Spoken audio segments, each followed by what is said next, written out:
welcome to another video from my series Quick Thoughts On, in which I always talk about different stories from the rich Star Trek universe. 50 years ago, NBC aired the next episode of the third season of the original Star Trek series, called The Tholian Web, and these are my honest opinions about it. The Enterprise is searching for the starship Defiant, which stopped replying. When they find it, it's glowing green. They see the ship, but the sensors claim nothing is there, which means it's time for another away mission. This time it's a team consisting of Kirk, Spock, McCoy, and for some strange reason also Chekhov. Why him? I don't have a clue. When they arrive on board of the Defiant, which is also clearly shot on the Enterprise sets, they find a lot of lying bodies everywhere. No, they didn't arrive to an orgy. All of the people are dead. They examine the ship as good as four men in bizarre 1960s environmental suits can, but when McCoy's hand suddenly goes through the table, and later one of the bodies, they realize it's time to get the hell out of there. Now, there is one interesting thing.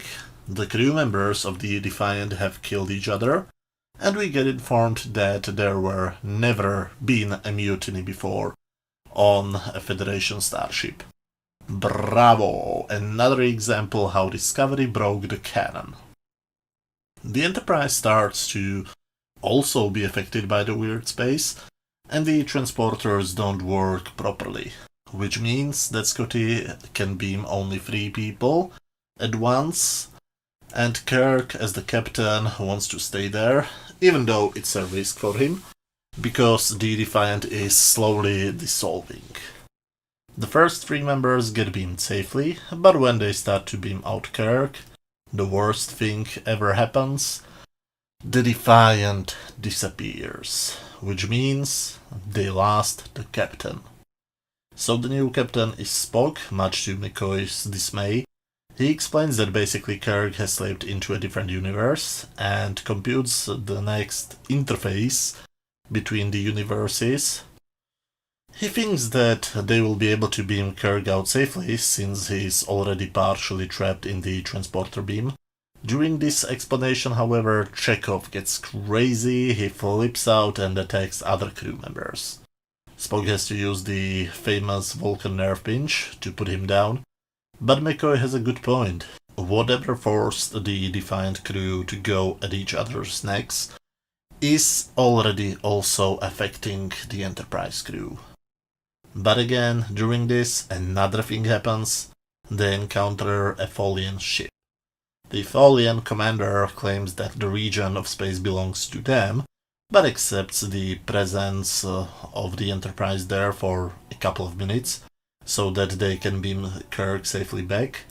But when the time comes, the interface doesn't happen.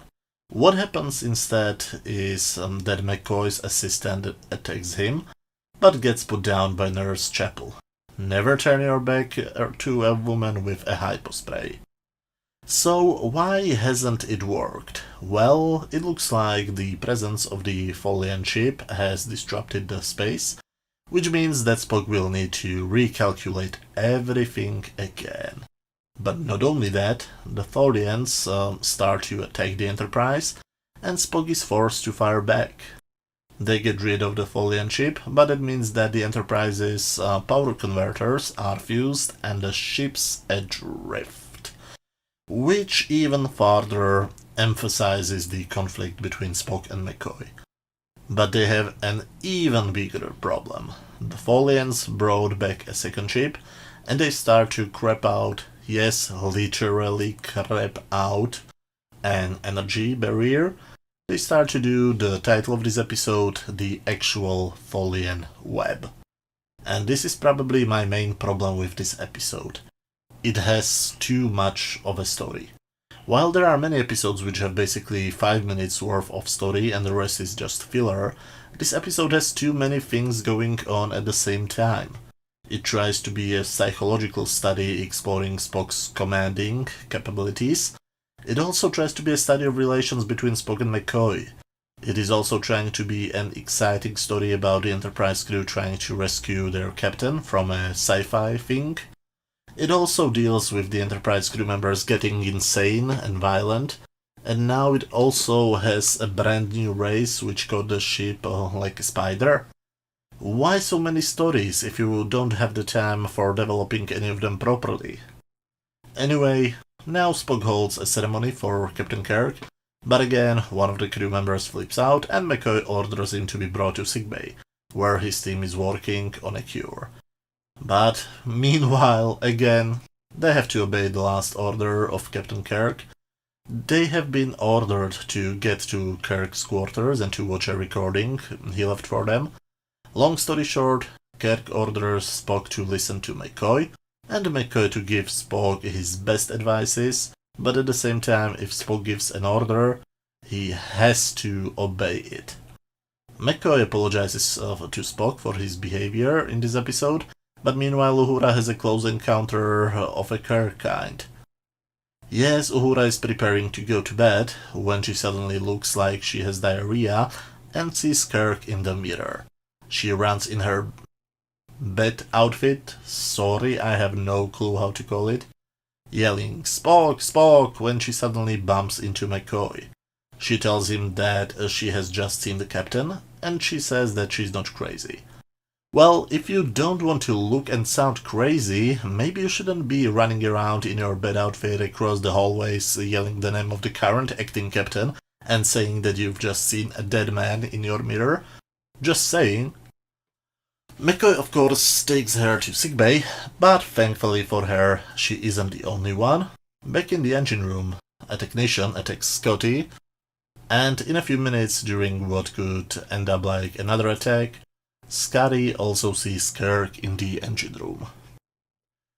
Spock calls him to the bridge, wanting to check if he's also getting crazy, but with all three senior officers, Spock, McCoy and Scott, are on the bridge, Kirk materializes directly in front of them, which means that they don't only have to now get out of the Tholian Web, but also find a way how to save Kirk before his oxygen runs out, since he still appears to be partially alive.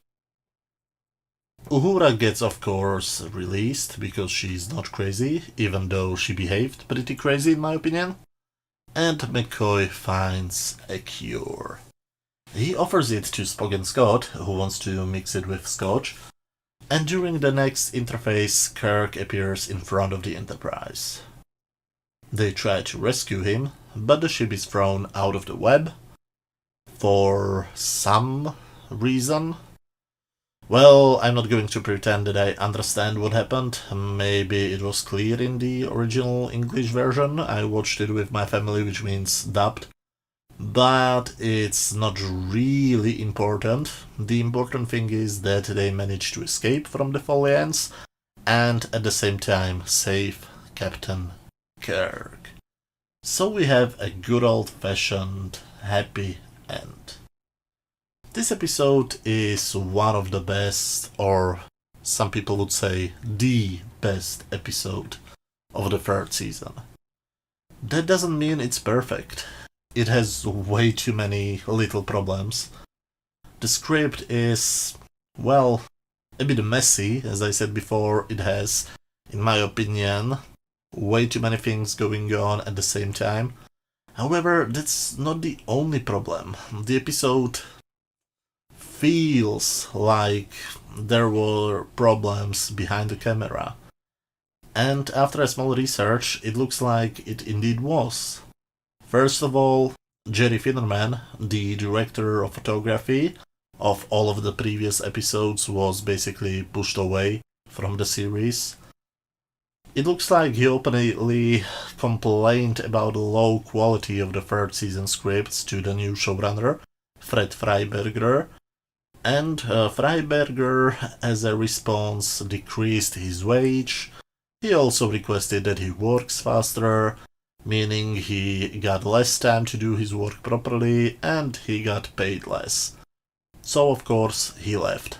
and his former camera operator, L. Francis, has received a quote-unquote battle promotion to DP, which means that the rest of the third season episodes suddenly look slightly different from what was going on before. The director of this episode was originally Ralph Senensky, one of the best TOS directors. However, he was fired after just 3 days. He was officially, according to Freiberger, too slow, but in reality he could not shoot because he had no actors. He was supposed to be shooting scenes in the new spacesuits, but they were not ready yet, so he was replaced during the shoot by Freiberger with Herb Wallerstein, a guy who has never directed Star Trek before, so this episode, for a lack of a better term, feels differently. But I would never personally call this episode bad. It's not perfect, but it's definitely above average. Which means, on my standard scale from 0 to 10, where 0 is complete garbage, 10 is a masterpiece, and 5 is just average, I would give this episode 8 out of 10. It's not perfect, but it's pretty close to it. But anyway, these were just my opinions. Feel free to let me know what do you think about this episode. Did you love it, hate it, or did you think it was just okay? If you enjoyed this little video, please hit that thumbs up button, and if you haven't noticed, this week I started to present these episodes in a slightly different format, which means that hopefully tomorrow you should see on this channel a video comparing the visual effects from 1968 with the visual effects from the CGI version. And next week I want to do also a series of videos about The Child, which is the first episode of the second season of The Next Generation, because next Wednesday it will be the 30th anniversary of the premiere of the episode. So, thank you very much for watching and see you very soon, hopefully tomorrow. Bye.